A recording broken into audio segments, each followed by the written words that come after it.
I'm Stuart Deering and I am the minister here at Sherborne's with Pamber. My name's Linda Harding. I'm the Stewardship Secretary for the Sherborne's with Pamber PCC. My name's Jenny Spence. I'm one of the members of the PCC, and my husband and Andy and I have been members of the church for more than 25 years now. My name is Brett Roloff and I'm also a member of the PCC here. I've been a member since we moved to this village about 7 years ago.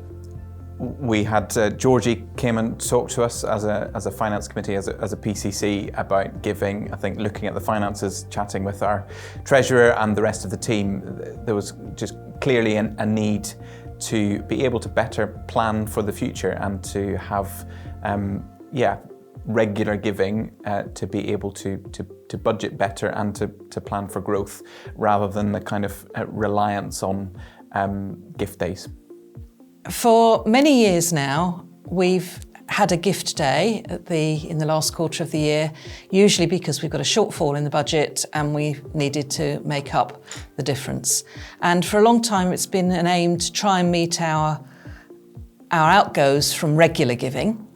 And we decided we wanted to have a good drive called Giving for Growth, and to actually encourage people to make a regular commitment so that we could actually not need to have a gift day just to balance the budget. We've become much more prayerful in our giving, and also we've changed our complete attitude on how we give. When we started out, it was just, have we got any cash to put in the collection plate? And then we moved to a standing order, which was far more planned, and we could be more thoughtful about it. But then we really thought, well, actually, everything we have is provided from God. So instead of thinking, what am I going to give? It's what am I going to hold on to live on? And we found that actually, when Andy was working, we were able to be very generous in our giving. He lost his job, we had to reevaluate. So as our life has gone up and down, so has our giving, but it's always put God first once we made that switch.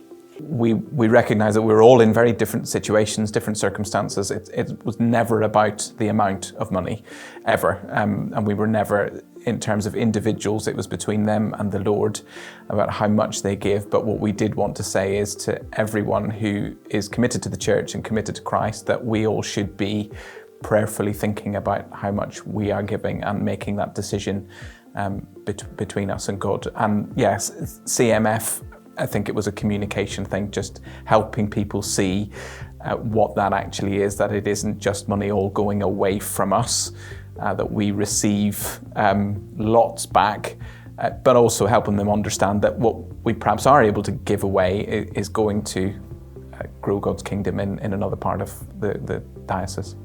And understanding that it's all important that we contribute. Well, not only that we contribute to the Common Mission Fund, but we also give enough to provide for ourselves, right? Because we don't want to be a burden. We want to be able to sustain our own church environment, our own fellowship, but at the same time be able to contribute to help others.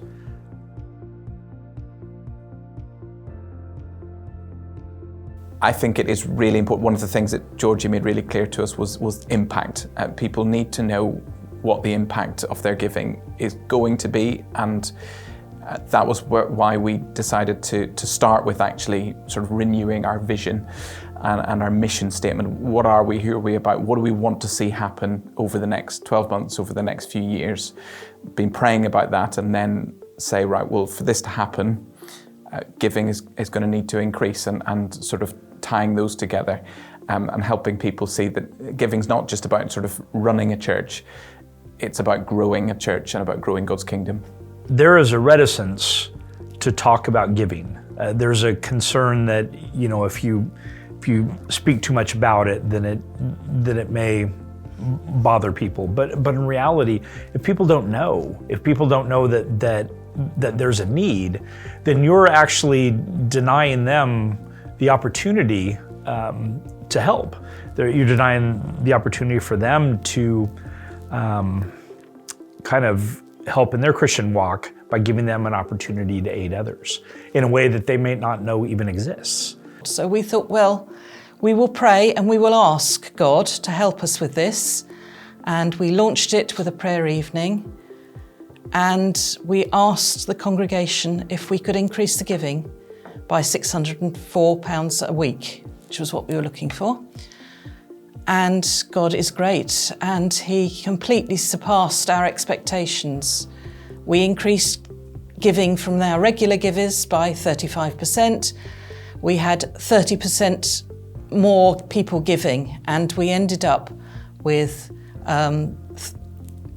a total of, I think, about £3,000 a month before gift aid, an increase in regular giving, which was just surpassed all our expectations and shows the power of prayer. The only real hurdles were in getting comfortable with talking about it. I think that was the only big issue is being comfortable saying, the church needs help. And once we got past that, because we knew ultimately God would honor that and God would help, as indeed He did. So that was the only real hurdle, is getting comfortable with letting people know what the needs are. There's an old expression: if you don't ask, the answer is always no. So it's a great chance to give others an opportunity to help. And as I said, if they don't know, then they can't help.